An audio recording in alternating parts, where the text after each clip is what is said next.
We're back and we're going to do the final part of our plying. So I have plied up all of this yarn here and I have it secured with my little slip knot, and indeed I have some fiber left from one of my bobbins, but that's okay because that's going to come in really useful here in just a minute. So the last step is getting the yarn off the spindle and then doing what we call setting the twist.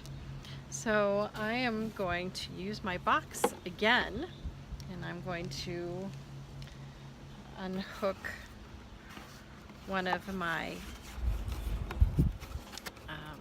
bobbin holders here.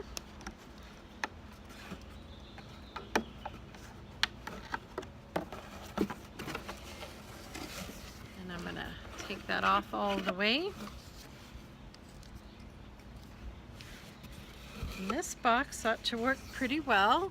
I'm just going to insert the bottom of my spindle here, and the top will go on the other side. You can see the hook kind of poking out there and that end poking out there. So that makes a nice holder. I might have to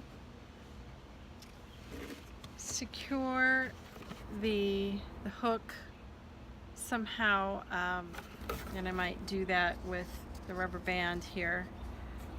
I don't usually have to do that. What we want to do is just keep the hook from coming out, but also you want to make sure not to bend the hook, because the way the hook is oriented on the drop spindle helps keep the spin balance right. So we have this device here. It's called a niddy, and actually it's oriented this way. So we have this end here, which is different than the other ends. And this is a device for winding on our yarn so that we can tie it up in preparation for setting the twist.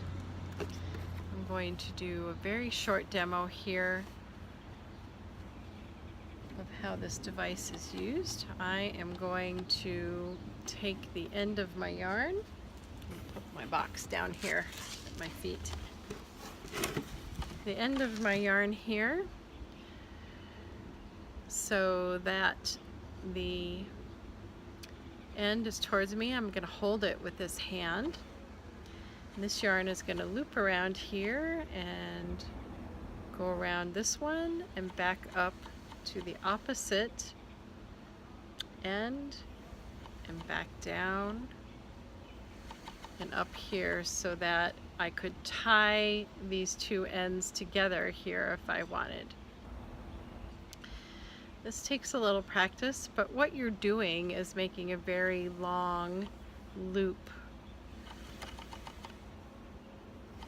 of yarn, and this is a skein. Once we get done with it, we'll have a skein. All right, so I can keep going this way. We don't have a whole lot of yarn here, and so rather than go through this, we can do something else. I'm going to just take all of this off of here, and I'm just going to make these ends be parallel, and I'm just going to wind it this way. So you can just wind it here. You can use the back of a chair and wind it around that way. You just want something that allows you to hold the yarn in this way so that you can make some ties around it. So I'm going to finish winding this on and I will be right back. Okay, so I've I've wound all my yarn onto my niddy noddy, and I am fortunate this time in that it came up that these two ends are fairly close together, so I'm just going to make a little square knot here. Sometimes it happens that the ends are very far away, and that's where you can use some of your single there. You can use a piece of the single that's left over and tie a knot with it at one end and just run it up to the other end, and that way you can connect them. Okay, so I have here a knot. Now I'm going to use some more of the single, and I'm just gonna pull a piece off, and this is fairly thin, so I'm going to double it like so, and it makes a little piece of yarn on its own, like so. And I am going to loop it. Oops, it's windy. I'm going to loop it here around one loop, and I'm going to tie a knot here, a square knot, tight enough to hold the yarn, not so tight that it squishes it together. So I have that much play in it. I'm going to place 3 more pieces like this, so they're kind of equal spacing around the loop, around our skein of yarn. Okay, so I have 4 ties around my yarn here, and with this end I'm just going to pull it off so it comes off. We have a little bit of twist in here, and this is great. The reason that's great is because we just put the plied twist in, so it's fresh twist, it's fresh energy, while, as I mentioned before, because we have spun the singles and it's been at least overnight with some of these and some a little bit longer, the energy, the wool gets kind of used to being in that position, which is why you want to at least wait 24 hours after spinning your singles to ply them together. It helps keep the tangle factor down a little bit. But this little bit of twist here that we see here is okay. And the last step will take this completely away and make it hang nice and straight. And that is called setting the twist. And what you're going to do is get a bowl of water. Unhappy bird. We'll get a bowl of water, and it should be hot tap water. You should be able to put your fingers into it, but it should still be pretty warm. And you can use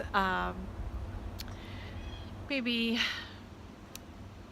if you have a bowl, you know, maybe this size, you can put in maybe half a teaspoon, maybe even less, of some dishwasher or dishwashing fluid like Dawn or something like that is something people commonly use. There are some other wool wash products that people use for this as well that you don't have to rinse out. And you'll just put your yarn into the bowl and let it set for 20 minutes or so. We'll give it a chance to get really wet. You can push the yarn into the water, but don't agitate it, don't squish it around in there, don't move it a whole lot, because this is wool and that action will create felt, so your yarn will start together. The yarn will start to felt together. It will felt within itself. Sometimes you want that effect of the wool in the strand itself felting, but you don't want a mass of twisted felted together yarn when you're done. So you just let that sit for 20 minutes. When it comes out of the water, you can pull it up out and squeeze once, squeeze, squeeze to get the water out. And then you can also roll it in a towel, not hard, but just to help press the water out. And then you'll hang it up to dry. That can take a while. It depends. If you hang it over a vent where there's air moving, it might dry a little bit faster.